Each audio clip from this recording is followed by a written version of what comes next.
Hi, I'm Evan with Blue Compass, and I'll be doing your demo today. We'll start in the bedroom. I'll work my way from the bathroom to the back, and then we'll head outside. And if you guys have any questions, just go ahead and call us afterwards, and we'll handle you that way. All right? First things first, you guys got your cabinets, your closets for your clothing. Right here is where you guys will be putting that washer and dryer in if you guys want to do that. All you got to do is just take the shelves out. We'll do all that for you. And then you come over and you put the washer and dryer in. We will save these for you if you were to do that. There you go. You guys have chargers on both sides of the bed. You guys have some outlets. You do have storage under the bed as well. Let's see. It does have a new mattress. You guys got your windows there, little windowsills. Let's see what else. You got your lights up above. Anytime you guys want to come in here, when you guys start the unit, you open the dump here to let all the cold air come in. After probably 15 to 20 minutes, I will close it and let it evenly distribute out the rest of the air vents, just so it doesn't end up overworking itself. You guys got some storage under here. You guys got the TV there. I don't know if you guys know how to work your emergency exit windows. This is how you do so. Alright, so what I gotta do is just lift them up. You guys pull the red tab, take the screen out.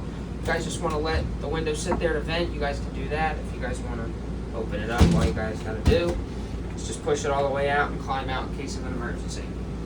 Alright, you guys just have more storage down this way.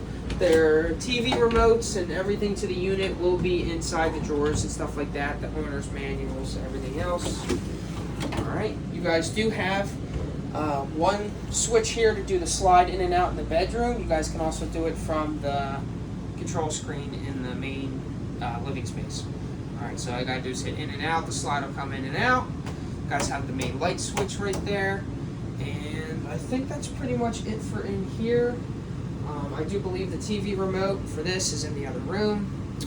Let's see, we'll go right this way. Now we are off to the main bathroom.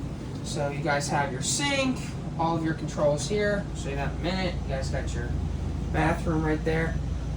This does already have the Max Air fan covers on the roof, which is really nice, and you'll be able to see them through the air vent up there. You guys got the controls for that. Let's see, this is your, oh, it's this one right here actually. So this is how this one opens. And it has 4 fan speeds, so you'll just go through 1, 2, 3, and 4 when you guys want to change the fan speed on there.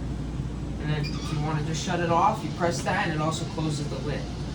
You'll notice on all of your Max Air fans inside the unit, they'll have a little rain sensor up here, an umbrella marking that.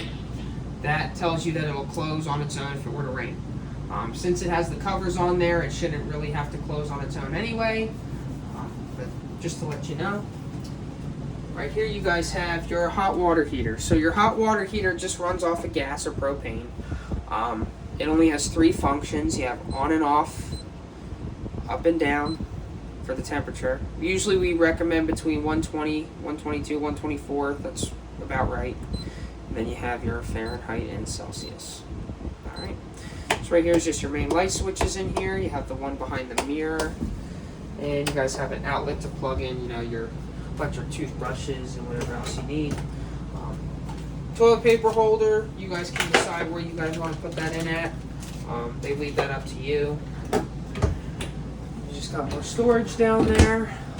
Let's see, you guys got your shower that has multiple switches here, so you can open it up from this guy, that guy right there. Different shower heads all over.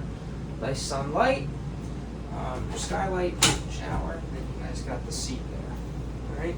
Anytime you guys travel, you're going to want to make sure that this is locked up right here, or else the glass doors will slide and possibly shatter in transport.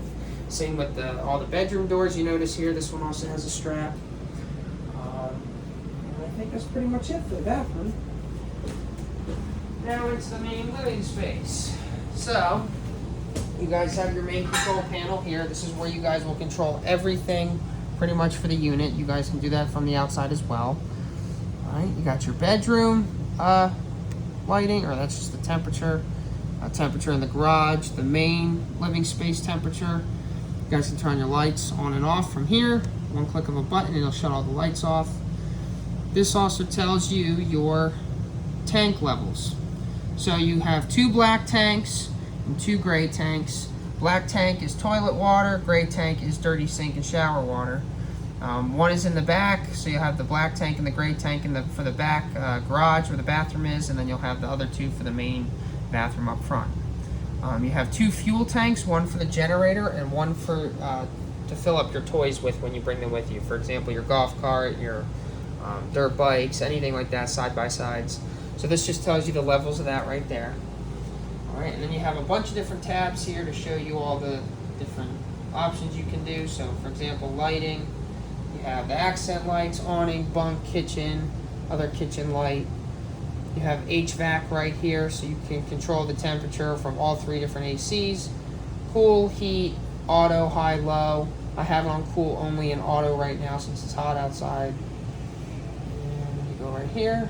Let's see, go to the second one.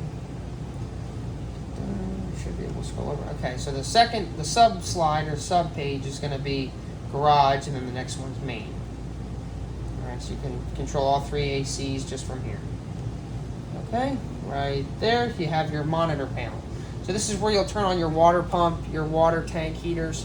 So your water pump is what you use when you want to have water come up from your fresh tank when you're dry camping or boondocking. So the only time you need to have that on is, for example, right now we are not hooked up to water, so we'll end up using the water that's stored in your fresh tank. If you guys are not going to be using water within 15 minutes after turning the water pump off or on, I would just turn it off so the water pump doesn't burn itself out. All right. Right here you guys have your tank heaters. So your tank heaters heat up your sewage tanks in the wintertime in case you guys are using it somewhere where it's, you know, freezing, below 30s, 20s, in that range. All right. Right here you guys have your awning controls. So you guys can extend your awnings from the front one here, the side, and the back rear for the patio.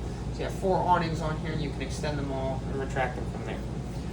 Your awnings, when you put them out, the flap will come down. That'll just let you know when to stop. You don't want to push it out too far because then when you try and bring it back in, you don't want it to wind up backwards. So I would just recommend when you put it out, make sure that you see that flap come down and stop. Just let it sit where it's at. All right. Right here you guys have your generator, so you guys can turn your generator on and off from in here. If it's plugged in, I wouldn't obviously turn it on, only because it'll try and switch the AC over from generator or from your power cord to your generator. So you'll actually hear the AC shut off if you guys were to do that. All right. Let's see right here. I think there's one more slide. Okay. So you have leveling. So in here you can also do your auto leveling from inside, and you can do manual, have it do it on its own. And I think it's better to show that outside. Let's try and see if we can do it from here. There we go. So you see right here you can do auto level. So auto level, it'll do it on its own. I would make sure it's unhooked from the truck first and that all the slides are in before you auto level. It just helps, especially when the camper's more level and balanced, for the slides to go out. So I would do auto level first. Make sure nobody's also walking in and out of the camper because it messes with the sensors and the leveling system. All right.